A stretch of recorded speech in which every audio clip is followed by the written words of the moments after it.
मिल जाता है। तो डरो मत, माइंड में ना बिना बात का प्रेशर मत क्रिएट करो। नॉर्मल आपने 11वीं 12वीं के एग्जाम दिए है ना। Yes sir. अब प्रॉब्लम पता है क्या होती है, मैं कई बार देखता हूँ, देखो जब जब आप सीएस के अंदर आप आए, तो आप खुद सोचना 11वीं 12वीं में आप में से बहुत सारे बच्चे होंगे जिनके 90% नंबर होंगे, 85 होंगे, 95 होंगे, 80% होंगे। जैसे वो सीएस के अंदर आए, उनसे 50% नंबर नहीं लिए जा रहे। रीजन बीइंग क्या है, माइंड में एक ऐसा हुआ क्रिएट कर दिया कि इसमें रिजल्ट 10% आता है, और अगर 10% आएगा तो बहुत कम बच्चे पास होंगे, सब बच्चा पास हो ही नहीं पाएगा। तो हर बच्चा ना फिर अपने ऊपर डाउट रेस करता है कि यार क्या मैं पास हो जाऊंगा, क्या मैं 10% के अंदर आ जाऊंगा। जब आप यही क्वेश्चन अपने लिए रेस करते हो ना कि क्या मैं 10% के अंदर आ जाऊंगा, इट मीन आप फेलियर की तरफ जा रहे हो। तो यस सर। सिंपल सी बात मैं ये बात कहता हूँ कि चाहे मैं कह रहा हूँ 5% आए यार, चाहे मैं कह रहा हूँ 2% आए, चाहे मैं कह रहा हूँ 1% आए, इतना कॉन्फिडेंस रखो कि जितने परसेंट रिजल्ट आएगा उसमें मेरा नाम जरूर होगा। मतलब सेल्फ बिलीव जो है, सबसे पहला स्टेप है सक्सेस का। इट मीन्स अगर आप सोच के बोला, जैसे आपने बोला सर कोस्टिंग में डर है, अकाउंट्स में डर है, कई बच्चे कह रहे हैं कंपनी लोग के अंदर डर है, अब जिस पेपर के अंदर पहले से ही डर लग रहा है तो माइंड में प्रेशर क्रिएट हो गया। और यस वो सर। प्रेशर जब एग्जाम के अंदर जाएगा ना, तो गारंटी दे रहा हूँ 10 क्वेश्चन ऐसे होंगे जो बिल्कुल आसान होंगे बट आपको मुश्किल लगेंगे। Yes sir. तो वो सबसे बेकार की बातें हैं। तो कभी भी ना, मैंने आपको पहले भी कहा था कि कभी भी किसी पेपर को आप ये कहो ही मत कि आई हेट यू, या मुझे बुरा लगता है, या मुझे डर लग रहा है। सर वो आपको रिजल्ट के अंदर बोल देगा आई हेट यू टू, आपको फिर याद आएगा कि मैंने इसको क्यों बोला था। तो सिंपल सी बात है, कल एग्जाम देने जा रहे हो, अपना बेस्ट एग्जाम दो। सिंपल एग्जाम, आप ये सोच के जाओ जी कल मेरा 11वीं 12वीं बीकॉम का एग्जाम है, मुझे वही एग्जाम देना है, मुझे कोई एक्स्ट्रा स्ट्रेस नहीं लेना। एग्जाम हॉल के बाहर जाओगे, आपको 100 लोग वहां पे खड़े मिलेंगे, उनसे बातचीत करना ही मत। क्योंकि 100 में से 90 लोग ऐसे होंगे नेगेटिव करने वाले कि भाई तूने ये कर लिया, तूने ये नहीं किया, तू तो गया, इस बार पेपर यहां से बनेगा, मैंने पिछले पैटर्न देखे हैं, ये देखे हैं, वो देखे हैं। और जहां कॉन्फिडेंस लूज हुआ, आप ये समझ लो आप फेलियर की तैयारी करने जा रहे हो। तो जैसे एग्जाम हॉल के अंदर जाओ ना, सबको इग्नोर करना स्टार्ट करो। आप ये मानो कि एग्जाम यस हॉल सर। में कोई है ही नहीं, सिर्फ मैं ही हूँ। और जिस कमरे के अंदर मेरा एग्जाम है, उस कमरे के अंदर सिर्फ मैं ही हूँ, और कोई बैठा ही नहीं, मेरे घर का कमरा है। अब सोच के बोला, अगर आप घर में रहते हो कितना रिलैक्स रहते हो। और यस अगर घर सर। वाला हमसे कमरा सर। ही, अगर घर वाला कमरा ही मैं एग्जाम हॉल बना दूंगा ना, गारंटी आपका माइंड स्ट्रेस में आ जाएगा। तो ये ना बहुत पता क्या है, ये साइकोलॉजिकल इफेक्ट होता है। इट मीन आपका माइंड गेम है, अगर आपने माइंड को मजबूत कर लिया ना, आप ये लगा लो एग्जाम में बहुत बढ़िया मार्क्स आएंगे। तो कल से आप सभी के एग्जाम स्टार्ट है। मैं दोबारा बोल रहा हूँ, थोड़ा सा माइंड को फ्री करके जाओ। बिल्कुल भी टेंशन मत लो। मैं कह रहा हूं मुश्किल से मुश्किल एग्जाम भी आए तो भी टेंशन आपने नहीं लेनी, उसमें 50 नंबर का तो आसान बनेगा। और अगर 50 नंबर का आसान बनेगा तो हमें 50 ही तो चाहिए। तो पहले हम 50 नंबर तो लें, हम 100 की तरफ क्यों भागें। बच्चा क्या करता है, मुझे 100 लेने हैं, तो भैया 100 के चक्कर में 40 भी नहीं आते।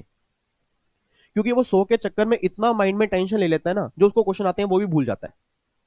आप सोच के जाओ कि भैया मुझे पहले 50 क्वेश्चन करने हैं, और 50 नंबर मुझे पहले लेने हैं। होगा क्या, 50 के 50 नंबर आपको समझ में आ जाएंगे, उसके बाद फिर आगे बढ़ो कि अब मुझे बाकी क्वेश्चन करने हैं। तो सर ये ना एक तरीका होता है माइंड को बहलाने का। क्योंकि जितना माइंड को कूल रखोगे, जितना माइंड को स्ट्रेस फ्री रखोगे, उतना बढ़िया पेपर देके बाहर आओगे। और जितना आप लोगों से डिस्कस करोगे, लोगों से पूछोगे, उतना क्या होगा, माइंड आपका स्ट्रेस में आएगा, पेपर आपका बढ़िया नहीं होगा। सर ये 6 महीने बर्बाद हो जाते हैं। और 6 महीने कहना आसान है, आप 6 महीने जब निकलते हैं ना, बहुत बड़ी दिक्कत होती है। ठीक है ना, 1 साल के बाद वैसे एग्जाम हो रहे हैं। तो 1 साल के बाद अगर एग्जाम हो रहे हैं तो ऑब्वियस बात है भीड़ थोड़ी सी ज्यादा देखने को मिल सकती है एग्जाम हॉल के अंदर, अगर बच्चे पेपर दे रहे हैं। ठीक है, बट मैं कह रहा हूँ कितनी भी भीड़ हो, आपने बस अपने आप पे ध्यान देना है कि भैया मुझे अपना पेपर देना है, और मुझे अपना बेस्ट देना है, बात खत्म। और ये अटेम्प्ट जो मैं दे रहा हूँ, इस अटेम्प्ट को मुझे लास्ट अटेम्प्ट बनाना है। तो मैं सबसे आपसे बस यही उम्मीद करूंगा कि सब बच्चे एग्जाम दे के आएंगे, अच्छे से दे के आएंगे। सबसे पहले क्वेश्चन की सिलेक्शन बढ़िया करेंगे, वहां पे बिना बात के किसी को गालियां नहीं निकालनी, टीचर को गाली नहीं निकालनी, ये नहीं कराया, वो नहीं कराया, ये नहीं हुआ, वो नहीं हुआ, किया हुआ नहीं आया। 3 घंटे अपने वेस्ट मत करना। जिसको भी गालियां निकालनी है एग्जाम हॉल से बाहर आके निकालना। क्योंकि एग्जाम हॉल में किसी को भी गाली निकालोगे ना, उसको नहीं सुन रही, कहीं आप सोच के बैठो कि उसको गाली सुन रही है। आप अपना टाइम वेस्ट कर रहे हो, अपना करियर बर्बाद कर रहे हो। क्योंकि होगा क्या, गाली दोगे, बिना बात के आप गुस्से में आ जाओगे, फ्रस्ट्रेशन में आपका टाइम वेस्ट हो जाएगा। तो ये 3 घंटे को ना मजाक मत समझो, 3 घंटे आपकी लाइफ के सबसे बेस्ट हैं जो कल आप देने वाले हो। तो उस 3 घंटों में बस माइंड गेम अगर आप अच्छे से काम कर गए ना, आपकी जितनी आपने अभी तक पढ़ाई किया सब बेस्ट हो जाएगी। और अगर 3 घंटे वो माइंड नहीं चला, सब कुछ बर्बाद हो जाएगा जो आपने पहले पढ़ा है। ठीक है, तो बातें छोटी छोटी है सर, पास होना मुश्किल नहीं है। आप खुद सोच के बताओ यार, 40 नंबर लेने मुश्किल है क्या? आपने 70 70 80 80 नंबर लिए हैं। ठीक है, और वो पेपर भी ऐसा था कि बच्चों वाले पेपर आते थे, पेपर वो भी टफ होते थे, बट आपका माइंड उसको टफ मानता नहीं था। अब सीएस में आने के बाद माइंड में एक मेंटेलिटी बना दी कि अब प्रोफेशनल है, 10% रिजल्ट आता है, बड़ी दिक्कत होती है, इतने इतने अटेम्प्ट लग जाते हैं, तो हमारे माइंड ने वही बात मान ली। क्योंकि माइंड तो सर सिंपल सी बात है ना, माइंड तो जो बाहर वाले बार बार बोलेंगे वो माइंड मान लेता है। उसको नहीं पता क्या सही है क्या गलत है, उसको तो आपको समझाना है कि भैया ये सारी की सारी भीड़ है। ठीक है, मुझे 10% बच्चों के अंदर आना है, मुझे 90% बच्चों के अंदर नहीं आना। ठीक है, तो बस मैं आपको एग्जाम जाने से पहले यही बोलूंगा कि अपने माइंड में पॉजिटिव बातें डालो, नेगेटिव बातों को इग्नोर कर दो। आज लास्ट दिन है तैयारी का, बेस्ट अपनी प्रिपरेशन करो, सारे पेपर बेस्ट होंगे। कोई बच्चा के पेपर डिस्कस नहीं करेगा दूसरों से, कोई बातचीत नहीं करेगा, कोई आगे पीछे नहीं देखेगा, कोई शीट ले रहा है कोई शीट नहीं ले रहा। ठीक है, किसको मुश्किल लगा किसको आसान लगा, मुझे अपना बेस्ट देना है, बस बात खत्म। एग्जाम हॉल से बाहर आके सीधा घर आऊंगा, पेपर को फाड़ दूंगा या मंदिर में रखूंगा, अगले पेपर की तैयारी करूंगा। कोई भी इन 7 दिनों में बिना फिजूल की बातें नहीं करूंगा, किसी ग्रुप में कोई मैसेज नहीं पढ़ूंगा।